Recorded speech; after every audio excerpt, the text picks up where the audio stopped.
읽으신 본문 히브리서 4장 14절로 5장 10절 말씀을 통해서 믿는 도리이신 큰 대제사장 예수라고 하는 제목으로 함께 은혜를 나누기를 원합니다.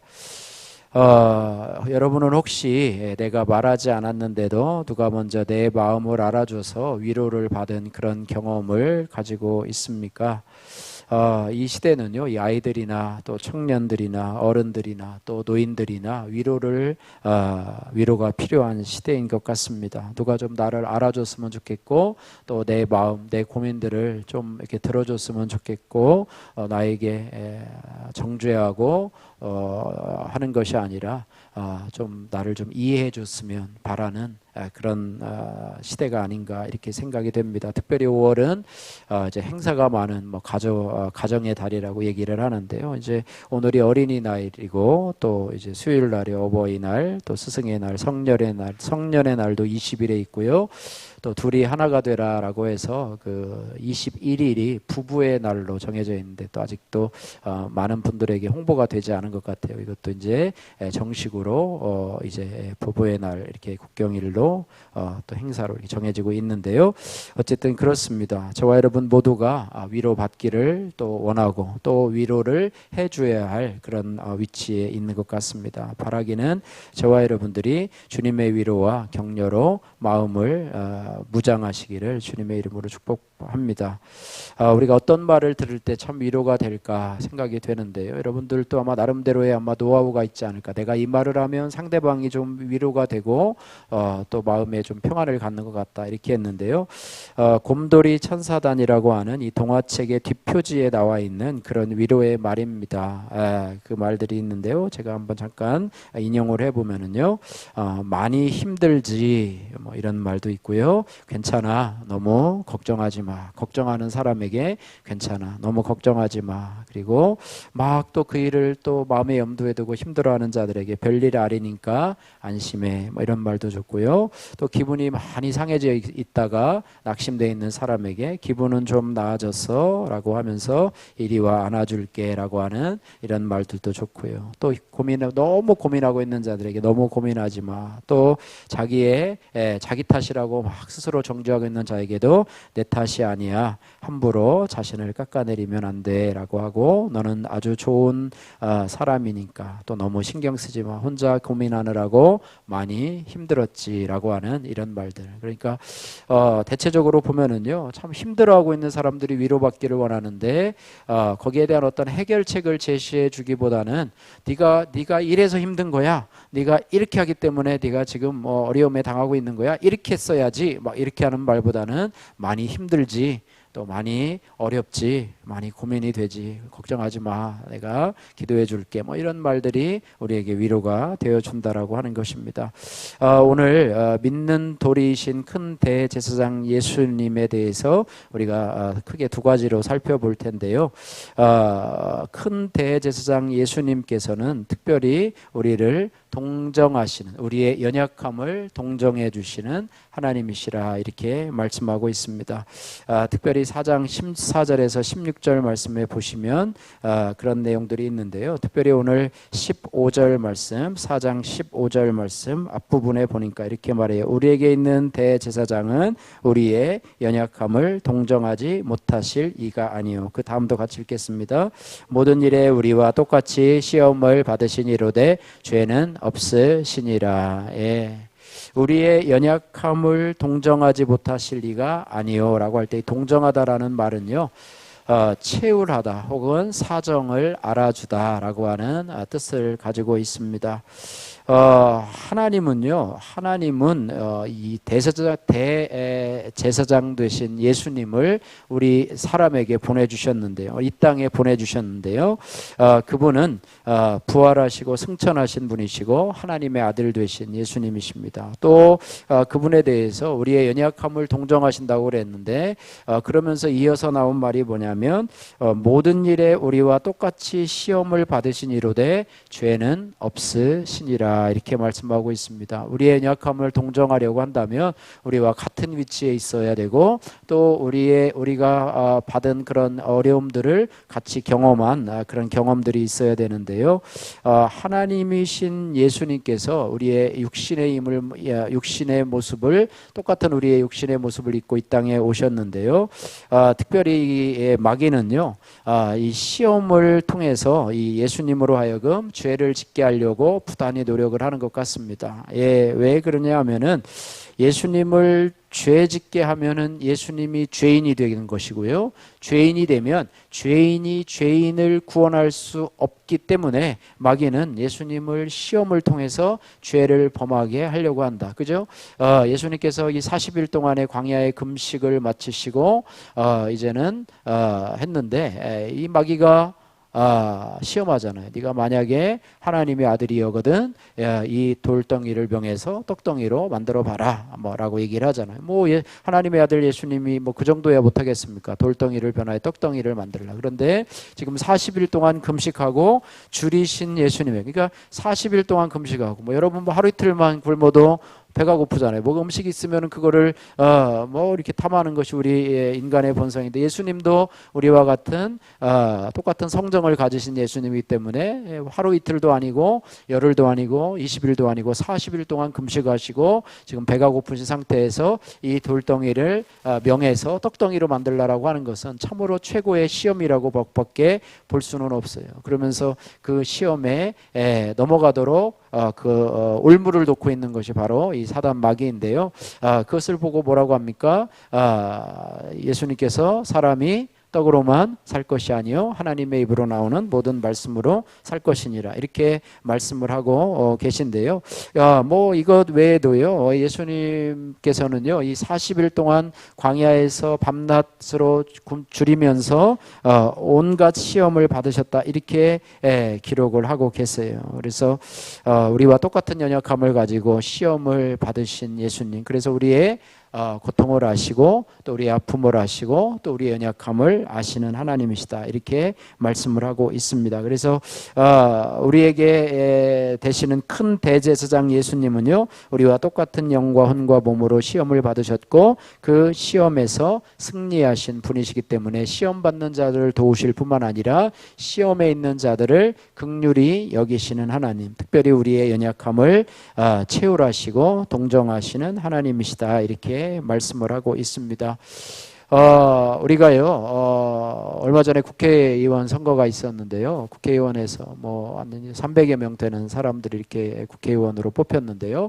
국회의원뿐만 아니라 우리나라 지도자로 된 사람들 이렇게 보게 되면 엘리트 코스를 거쳐서 정말로 이 바닥에서부터 이렇게 올라가서 국회의원이 된 사람하고 그냥 그냥 공부 잘하고 해가지고 서울대 법대 나오고 해서 국회의원 되고 지금도 좋은 부모님 만나서 살고 있는 사람들은 시장에서 가서 선거 때는 손을 잡아주기도 하고 또 그들의 아픔이 뭐냐라고 위로해주기도 하고 가서 시장에 가서 국밥 한 그릇 사 먹으면서 내가 정치 잘하겠다라고 하면서 위로를 하기도 하지만 실제적으로는 그들의 아픔을 그들의 어려움들을 알지 못하는 사람들이 많다고 생각이 됩니다. 예수님께서도요 만약에 그런 분이셨다고 한다면 그냥 뒤에 앉아서 섬김만 받으시는 예수님, 내가 하나님의 아들이신데 하나님의 아들이시고 하나님의 아들이고 하나님인데 너희가 나를 잘 섬겨야지 라고 하는 것이 아니라 예수님은 우리의 시험을 친히 당하셨고 우리의 연약함을 채우려 하시는 분이시기 때문에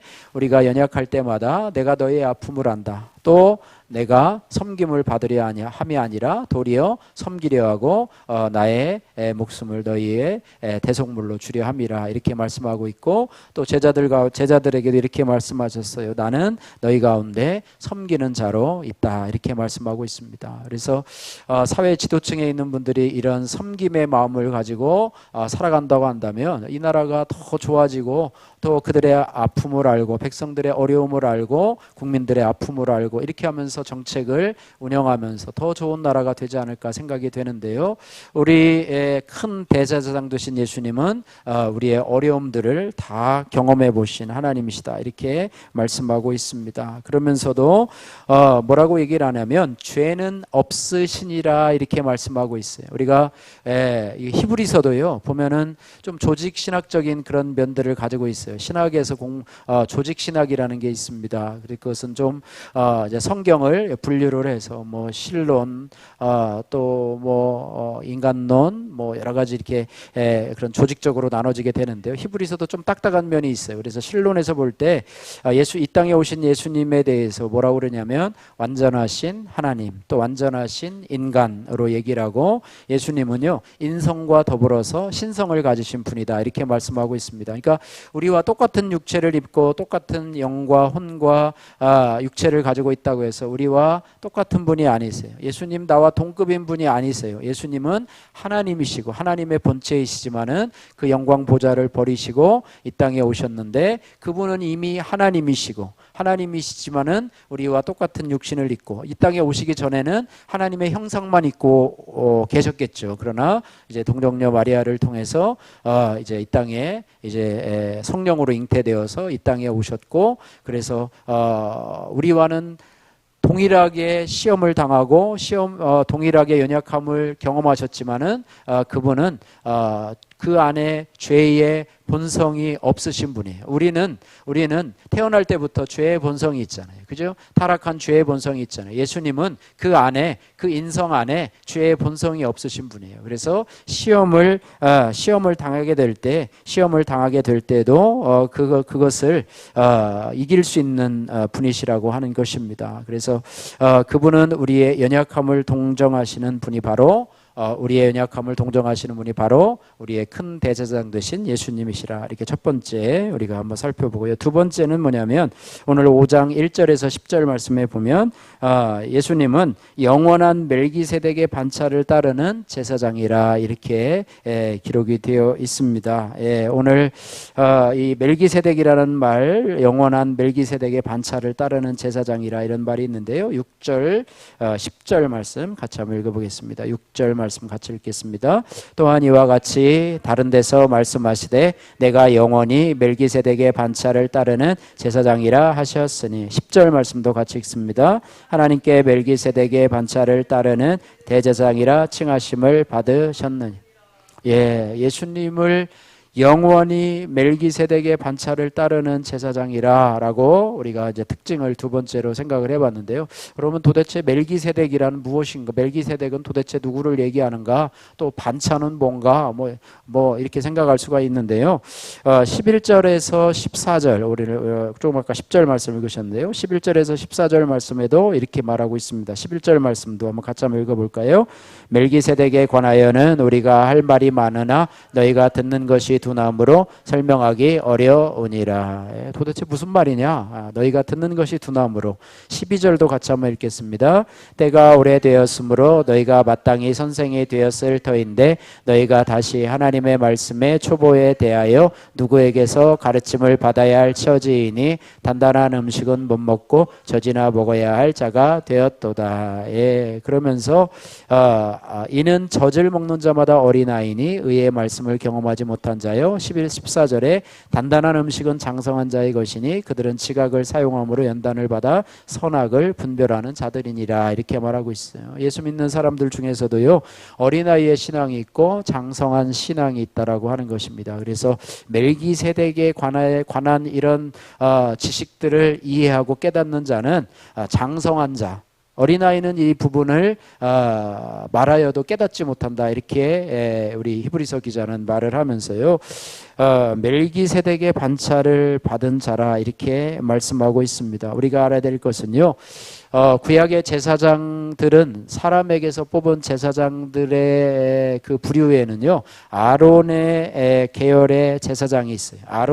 아론의 후손으로서 하나님 앞에 부르심을 받아서 제사장으로 된 그 제사장 계열이 있는데 이들은 존귀한 자이기는 하지만은요, 이들도 역시 유한하고 연약함에 쌓여 있는 자들이다. 그러나 예수님은 아론 계열의 제사장이 아니시고요, 멜기세덱의 반차를 따르는 영원하고 온전하신 대제사장이다, 이렇게 말씀하고 있습니다. 여기서 반차라고 하는 것은요, 계통 혹은 영어로는 오더라고 얘기를 하는데요, 순서, 그러니까 제사장이 될 어떤 그런 순서를 따라서 이렇게 가는 것을 이제 반차라고 얘기를 하는데요. 구약에서 이 멜기세덱이라고 하는 그 뜻은 뭐냐면 의의 왕이라고 하는 의미를 가지고 있습니다. 의의 왕, 그러니까 왕은 왕인데 의로우신 왕이 바로 멜기세덱이다. 그리고 멜기세덱이 과연 실존하는 인물이냐라고 할 때 창세기 14장에 이 멜기세덱에 대한 일화들이 나오고 있는데요. 거기에 아브라함이 등장하고 있습니다. 아브라함이요, 당시에 가나안의 그돌라 오멜 왕의 연합군들과 전쟁을 했어요. 그 전쟁에 싸워서 이기고 돌아오는데, 이 멜기세덱 왕, 당시에 예루살렘의 왕이고 하나님의 제사장이라 이렇게 표현이 되고 있는데요. 이 멜기세덱 왕이요, 아브라함을, 전쟁에서 이기고 돌아온 아브라함을 마중 나옵니다. 그를 환대하고 축복하지요. 이에 아브라함은요, 이에 대한 답례로 그가 전쟁에서 빼앗은 이 전리품들의 11조를 이 멜기세덱에게 드리는데요. 이것이 11조의, 지금 우리가 하고 있는 11조의 기원이 되었다, 이렇게 말씀하고 있는데요. 그래서 이 멜기세덱은요, 진짜 현존하는 인물이냐, 도대체 어떤 사람이냐 라고 얘기를 하게 되고, 거기에 대한 신학적인 논쟁들이 심한데요. 멜기세덱을 한마디로 얘기를 하면은요, 영원한 대제사장이며 하나님의 아들 예수 그리스도의 예표가 된다, 이렇게 말씀을 하고 있어요. 그래서 굳이 예수님의 대제사장 되신 그 계열을 아론의 계열에서 찾지 않고 멜기세덱의 계열에서 찾는 이유는 바로 뭔가 계통을 찾아야 되잖아요. 그래서 하나님께서는 이 멜기세덱, 예루살렘의 왕, 예루살렘까지도, 아브라함까지도 축복했던, 믿음의 조상이었던 아브라함까지도 축복하고, 그 믿음의 조상이었던 아브라함이 11조, 전리품의 11조까지도 드렸던 이 멜기세덱을 예수님의 대제사장의 그런 계통으로, 기본 계통으로 삼는다, 이렇게 말씀을 하고 있습니다. 어쨌든 여러분 그렇게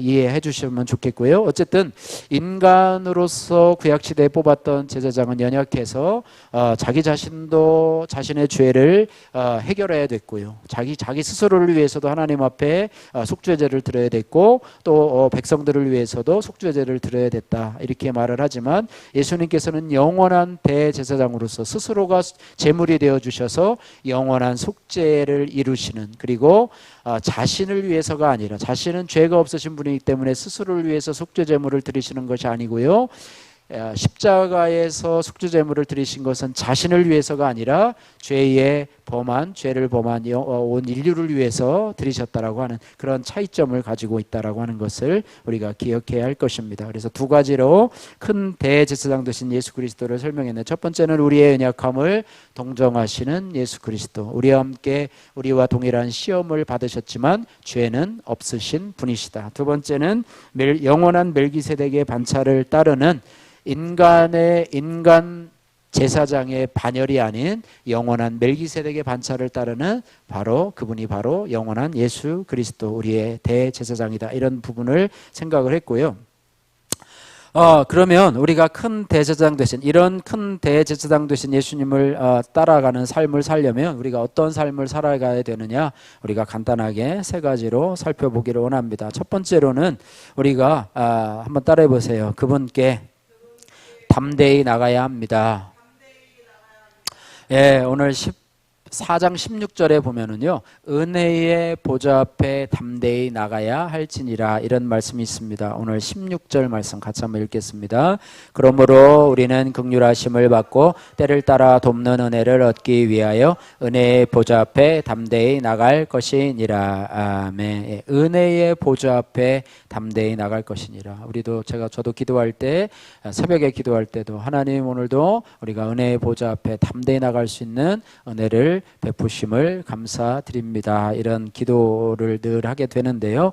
어쨌든 오늘도 은혜의 보좌 앞에 담대히 나갈 것이니라 이런 기도를 하고 있습니다. 은혜의 보좌라고 하는 것은요, 예전에 성막에 성소와 지성소가 있었습니다. 그죠? 그래서 이제 대제사장이요, 이 지성소에 들어가게 되는데, 지성소 안에는 뭐가 있냐면 언약궤가 있어요. 그죠? 만나와 메추라기, 또 십계명이 두 돌판이 들어있는 언약궤가 있는데, 언약궤를 덮고 있는 뚜껑을 시은좌 혹은 시은소라고 이제 명칭을 하게 되는데요. 그것을 바로 은혜의 보좌라 이렇게 말하고 있습니다. 그러니까 언약궤의 뚜껑을 의미하는 것인데요. 그것을 다른 말로 추상적인 표현으로 얘기를 하면 뭐가 하냐면 하나님의 영광, 쉐키나라고 표현을 합니다. 그러니까 하나님의 은혜의 보좌는 바로 하나님의 영광, 쉐키나를 의미하게 되는데요. 제사장들이, 대제사장이요, 그곳에서 무슨 일을 했냐면 자신을 위해서, 또 다른 제사장들을 위해서, 또 왕과 지도자를 위해서, 또 다른 백성들을 위해서 그들의 죄를 대속하는 곳이며, 또 하나님 앞에 용서를 받는 곳이 바로 은혜의 보좌다 이렇게 말씀하고 있습니다. 특별히요, 이스라엘 백성들이 이 광야 생활을 할 때 낮에는 구름 기둥으로, 또 밤에는 불기둥으로 하나님이 임하시는데요. 그것을 뭐라고 그러냐면 하나님의 영광이 낮에는 구름기둥으로, 밤에는 불기둥으로 이스라엘 백성들과 함께 하신다 이렇게 말씀을 하고 있는데요. 그것도 마찬가지로 하나님의 은혜의 보좌라고 하는 것입니다. 이스라엘 백성들이 경험했던 불기둥과 구름기둥이 바로 하나님의 은혜의 보좌이고요. 이제 신약에 예수님으로 돌아와서요, 예수님이 이제 십자가에 못 박히시고 이제는 그 시신을 돌무덤에 장사하지 않습니까? 그죠? 그리고 안식 후 첫날에 여인들이 그 돌무덤에 가보니까 이 돌무덤이 옮겨져 있고 예수님이 누워져 있던 그 무덤에는요, 무덤에 보니까 그 천사가요, 예수님의 시신 쪽에 머리맡 쪽에 있고, 또 예수님의 시신 발 쪽에 있지 않습니까? 물론 이제 시신은 이제 없어지고 이제 그 옷만 남았지만, 예수님이 이제 부활하신 그 머리 쪽에 또 한 천사가 있고, 예수님이 돌아가신 그 발 쪽에, 그 옷 쪽에는 천사가, 그러니까 천사가 두 명이 이제 호의를 하고 있었던 그 모습을 우리가 생각할 수가 있는데요.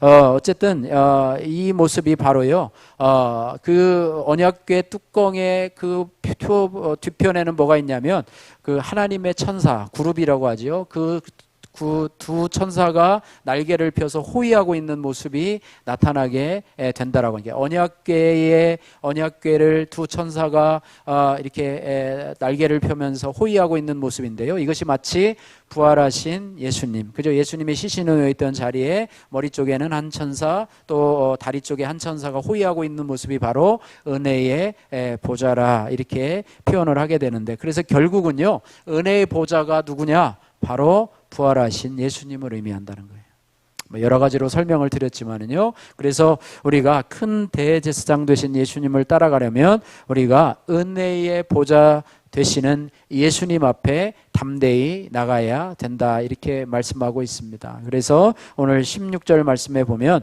그러므로 우리는 긍휼하심을 받고 때를 따라 돕는 은혜를 얻기 위하여, 그러니까 은혜의 보좌 앞에 담대히 나가야 하는 이유가 무엇이냐? 하나님의 긍휼하심을 받고 때를 따라 돕는 은혜를 얻기 위하여라고 말씀하고 있습니다. 우리가 하나님 앞에 나가서 우리가 제일 처음 해야 될 것이 뭐냐면, 하나님 나를 불쌍히 여겨주세요. 이것이 바로, 하나님은요 긍휼의 하나님이십니다. 하나님은 긍휼에 풍성하신 하나님이세요. 그래서 하나님, 내가 지금 엄청난 문제에 사로잡혀 있습니다. 하나님 이 문제를 해결해 주세요 라기보다는, 하나님 이 문제에 사로잡혀 있는 저를 좀 불쌍히 여겨주세요. 이 문제가 해결될 수 있도록 하나님 저에게 긍휼을 베풀어 주시고, 우리의 가정에, 또 우리의 직장 위에, 우리의 사업 위에 하나님 긍휼을 베풀어 주세요. 이런 마음들이 우리 가운데 있어야 될 줄로 믿습니다. 여러분, 주님 앞에 나와서 늘 기도할 때 여러 가지 기도 제목이 많지만, 하나님 다윗의 자손 예수여, 그죠? 소경이요 거지인 바디메오가 다윗의 자손 예수여 불쌍히 여겨 주소서라고 한 것처럼 그런 기도가 필요하고요. 또 하나는 때를 따라 돕는 은혜를 얻기 위하여라는 표현을 쓰고 있습니다. 은혜를 얻는데요. 무슨 은혜예요? 때를 따라 돕는 은혜다, 이렇게 말씀을 하고 있습니다. 이 때를 따라 돕는다라고 하는 이 원어의 뜻은 뭐냐면 때를 따라 적절한 도움을 받기 위하여, 이렇게 때를 따라 적절한 은혜라고 하는 것입니다. 오늘 비가 왔는데요. 비가 와서 아마 정말로 단비와 같이 정말로 좋은 분들이 있을 거예요. 이렇게 지나가다 보면 이렇게 막 비닐에다가 뭘 하거나, 아니면 어제도 보니까 땅에다 과수원 사이에다가 막 호미로, 뭐 지금 뭐 가뭄이 조금 지속됐잖아요, 그죠? 비가 온 지가 한참이 됐는데 막 호미로 뭘 파고 뭘 심으시더라고요. 심으시는데 심은데 비가 오면 너무너무나 좋은 거예요, 그죠? 그 씨앗이 이제 자라나기 때문에 너무 좋은 거예요. 그래서 때를 따라 돕는 은혜. 비가 안 와야 되는데 비가 막 하염없이 오네요. 그래가지고 막 심었던 것들이 떠내려가고, 뭐 전에 보면 여기 뭐 창소리에 이런 뭐 비닐하우스들이 막 물에 잠기고, 이런 비는 때를 따라 돕는 은혜가 아니라 오히려 안 왔으면 하는 은혜인데요. 하나님이 우리에게 은혜의 보좌로 나오기를 원하시는 것은 뭐냐면, 때를 따라 너희가 내게 나오면 때를 따라 내가 적절한 은혜를 주겠다, 이렇게 말씀하고 있는 것입니다. 그래서 기도에도요 타이밍이 있는 거예요. 기도에도 타이밍이 있어요. 물론 늘 기도하시면 제일 좋죠. 매일매일 기도하시고, 어떤 분들은 진짜 어느 권사님들은 진짜 365일 하루도 안 빼먹고 이렇게 기도의 자리로 새벽 기도를 지키는 그런 것을 자기 의로 삼으시는 분들도 있는데, 자기 의라고 하기보다는요 어쨌든 참 대단하신 거 아니에요, 그죠? 하루도 빼먹지 않고 기도하시는 건 너무 중요하지만, 그러나 우리가 기도해야 될 때가 있어요. 성령께서 우리로 하여금 기도해야 될 때다라고 감동을 주실 때가 있어요. 그럴 때 우리가 하나님 앞에 나오시는 저와 여러분들 되시기를 주님의 이름으로 축복합니다. 기도해야 돼. 오늘은 정말로 내일은 내가 기도하러 가야 돼. 이런 마음을 주시는데, 또 우리가 또 마귀가요 은혜 받지 못하게 하려고 오늘 피곤한데, 오늘 또 새벽 기도 갔다 오면 또 오늘 하루 힘들 텐데 라고 하면서 그 마음을 접어서 이렇게 하면, 하나님이 그날에 주시기로 예비하신 은혜의 보좌 앞에서 때를 따라 돕는 은혜를 주시기 위해서 예비하신 그 은혜를 주시려고 기다리고 있는데 그분이 안 왔네. 어떻게 하죠? 그분이 안 왔네. 이 기회가 또 지나가요. 다음에 하나님은 우리에게 은혜를 주시려고 그 은혜를 준비하시고 기다리고 계신데, 또 안 오고 하다 보면 그 은혜를 잊어버려요. 그래서 우리가요 하나님의 성도로서 가장 받는 축복은 뭐냐면, 때를 따라 돕는 은혜를 받는 그런 성도가 되시기를 주님의 이름으로 축복합니다. 할렐루야. 그래서 성도는요 기도해야 될, 경건한 자는 기도해야 될 그 틈을 타서 기도해야 될 그런 기회를 잘 선용해서 기도하는 자라고 하는 그런 사실을 우리가 꼭 기억해야 됩니다. 하나님이 그날 나에게 말씀하실 말씀이 있는데 그날 참석하지 않았다라고 한다면 그것이 또 그냥 지나갈 수가 있어요. 하나님이 나에게 기도하는 동안에 그날 은혜를 주시려고 기도하는데 하나님이 그날 또 나오질 않았어요. 그러면 또 그것이 그냥 지나간다는 것이죠. 그래서 그런 부분을, 그래서 첫 번째로는요 우리가 은혜의 보좌 앞에 담대히 나가서 때를 따라 돕는 은혜, 긍휼을 입어야 된다는 것이고요. 두 번째는 우리가 어떤 삶을 살아야 되느냐, 왕 같은 제사장으로서의 삶을 살아야 된다라고 하는 것입니다. 할렐루야. 우리가 제사장으로서 삶을 살아가는데요, 그 당시는 대제사장 또 제사장은요 특권층이에요. 오늘날로 얘기하면 뭐 0.1% 안에, 상위 0.1% 안에 드는 0.00001%도 되겠죠. 그런 사람이었는데, 오늘날 예수를 믿는 우리들에게 하나님은 이제 베드로 사도를 통해서 우리에게 뭐라고 그랬어요? 너희는 왕 같은 제사장이라, 이렇게 말했어요. 그래서 우리는 이미 제사장으로서의 삶을 살아가고 있어요. 그들과 같은 옷을 입지 않고, 그들과 같은 몸에 기름을 바르고, 또 그들과 같은 어떤 구별된 삶을 살지는 않지만은 그러나 왕 같은 제사장으로 우리의 호칭이 이미 정해져 있다라고 하는 것입니다. 그래서 왕 같은 제사장에는요 4가지 요소가 있는데요, 그 첫 번째 요소는 뭐냐면 구별된 자, 성별되고 구별된 자라고 하는 의미를 가지고 있습니다. 우리는 구별된 자예요. 어디로부터 구별된 자예요? 세상으로부터 구별된 자라고 하는 것입니다. 자부심을 가지셔야 돼요. 여러분이 세상을 살아갈 때 뭐 세상 사람 어떻게 보면 외모로 보면 그 사람들이 더 멋있고 화려하고 이렇게 할 수 있고 나는 꾀죄죄하고 그럴 수 있지만, 그러나 나는 하나님 앞에 구별된 자요 성별된 자라고 하는 그런 생각을 가지고 있어요. 그래서 적극적으로는 어떻게 구별된 자로 어떻게 해야 되느냐면 자기 몸을 하나님이 기뻐하시는 거룩한 산 제물로 영적 예배를 드려야 되고요. 소극적으로는 이 세대를 본받지 말고 이 세대의 유행을 따라 살지 말고 세상 사람들의 가치관을 따라 살지 말고 이제는 하나님의 선하시고 기뻐하시고 온전한 뜻을 준행하는 자로 살아가시는 은혜가 있어야 될 줄로 믿습니다. 왕 같은 제사장의 두 번째 요소는요, 대표성이에요. 대표성. 대제사장은요, 대표성을 가지고 백성들의 대표성을 가지고 하나님 앞에 나가요. 그래서 우리도 대표성을 가지고 나가는데 나는 도대체 무슨 대표성을 가지고 나가느냐? 여러분은요, 교회의 대표성을 가지고 나갑니다. 우리 수정교회의 대표성을 가지고 여러분들이 나가서 행동하시는 거예요. 그래서 여러분들의 행동이 잘하면 수정교회가 올라가는 것이고 여러분의 행동을 잘못하면 뭐 교회가 그래 교회 담임 목사님 누구야 뭐 이러면서 그렇게 될 것이고요. 그리고 또한 이제 수정교회뿐 아니라요 여러분 교회의 대표성을 가지고 있다고 하는 게 더 나가서는 교회의 대표성이에요. 그래서 뭐 매스컴을 통해서 뭐 어느 교회 뭐 이렇게 해서 뭐 나쁜 소식이 변하면 누가 욕을 먹어요? 교회가 욕을 먹잖아요. 뭐 교회 다니는 사람들 다 저렇네. 교회 다니는 사람 뭐 어떻게 목회자가 저래? 목사가 뭐 저래? 하면서 막 교회가 하고 전도의 문도 떨어지고 그러고요. 또 하나는 뭐냐면 누구의 대표성을 가지냐면 우리의 아버지 되시는 하나님의 이름의 대표성을 갖는다는 것입니다. 옛날에 그런 말 많았죠. 우리가 이제 어렸을 때 뭐 다투거나 싸우다 보면 어르신들이 딱 나타나거든. 너 아버지 이름 뭐야? 너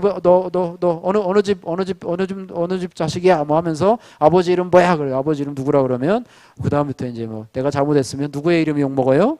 아버지의 이름이 내가 잘못했는데 아버지의 이름이 막 욕 먹고 막 그러면서 그런 걸 볼 때 우리의 왕 같은 제사장은요 대표성을 가지고 있기 때문에 나는 교회의 대표요 하나님 아버지의 대표성을 가지고 살아가는 사람이다. 그래서 나의 말과 행동이 그런 대표성을 가지고 뛰기 때문에 나는 따라해보세요. 나는 공인이다. 요즘 공인을 뭐라 그러냐면 연예인들 있잖아요. 그죠? 연예인들을 공인이라고 그러잖아요. 그죠? 그래서 그 사람들은요, 어디 가도 자유롭지가 못해요. 가도 막 모자 쓰고, 시장 가면은, 누구 아니시냐고 막 알아보고, 막 이렇게 합니다. 그러니까 우리는 나는 그냥 아무렇게 행동해도 돼. 나 뭐 일기의 집사가 뭐 일기의 권사가 뭐 내가 뭐 알아한다고 해서 뭐 영향력이 있나 그러지 마시고요. 여러분들은 나의 교회의 대표성을 가진 대표주자라고 하는 나는 공인이다는 사실을 가지고 어디서나 여러분 살아야 되는데요. 어쨌든 그렇게 살아야 된다라고 하는 것입니다. 세 번째로는 정결이라고 하는 요소를 가지고 있어요. 그래서 제사장은 속죄하는 제사를 드리도록 지명했기 때문에 자신을 스스로 정결하게 돼. 속죄제를 드리기 전에 자신을 하나님의 규례에 따라서 정결 예식을 스스로 가져야 돼요. 그래서 우리는 늘 거룩함을 유지해야 한다고 하는 것입니다. 그래서 정결해야 돼요. 그래서 우리 외적인 행위의 거룩함, 겉으로 사람들에게 보이는 것들도 중요하지만은요, 내적인 인품의 그런 거룩함이 더 유지된다라고 하는 것입니다. 그래서 하나님 앞에서, 특별히 하나님 앞에서, 할렐루야, 사람 앞에서가 아니라 하나님 앞에서 내가 정직하고 또 그렇게 살아고, 또 그렇지 못하다면 하나님 앞에 또 회개하면서 나가는 정결함이 필요하고요. 마지막으로는 주님의 나라와 교회를 위해서 기도하는 것이 바로 왕 같은 제사장의 역할이라고 하는 것입니다. 그래서 물론 나를 위해서도 기도해야 돼요. 내가 믿음 안에 서야 되기 때문에 나를 위해서 기도해야 되고, 그 다음에 우리 주위에 있는 사람들을 위해서, 또 힘들고 어려운 사람들을 위해서, 아직도 주님을 모르는 사람들을 위해서 우리가 기도해야 된다라고 하는 사실을 우리가 기억해야 할 것입니다. 그래서 큰 대제사장 예수님의 따라가는 삶을 살아가려면 우리가 왕 같은 제사장으로 삶으로 성결되고 구별된 자로, 또 대표성을 가지고 정결하며 또 기도하는 자로, 도고와 중보기도를 하는 자로 우리가 살아가야 될 줄로 믿습니다. 자, 그 다음에 큰 대제사장 예수님을 따라가는 삶을 살아가려면 우리가 은혜의 보좌 앞에 담대히 나가야 되고 왕 같은 제사장으로서의 삶을 살아야 되는데, 마지막으로는 고난에 순종하는 예수님을 본받는 자가 되어야 된다라고 하는 거예요. 오늘 5장 8절 말씀부터 9절까지, 8절에서 9절 말씀 같이 한번 7절에서 9절까지 같이 한번 읽겠습니다.